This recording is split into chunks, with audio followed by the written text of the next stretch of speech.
नमस्कार जय जगन्नाथ। आज प्रस्तुत करुच्ची मो हस्बैंड का लंच बॉक्स। सकाळ बहुत कम टाइम रे केमिति हेल्दी खाଇବା बनै परिबा सेटा आज मु शेयर करुच्ची।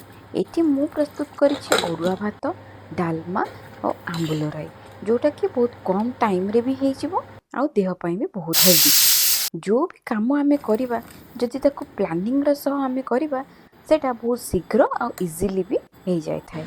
मॉर्निंग रे बहुत काम जेमिति कि ब्रेकफास्ट बनेबा आउ टिफिन बॉक्स रेडी करिबा ताकि छुआंक भी काम सेति आगुरु प्लानिंग करदेले सबो जिंस इजीली हो पारिबो। सेति पई मु आज पैक करिछि मो हस्बैंड का लंच बॉक्स रे अरुआ भात, डालमा, आंबुल राई, काकुड़ी आउ आंब।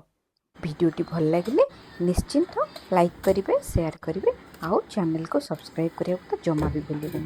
Thank you.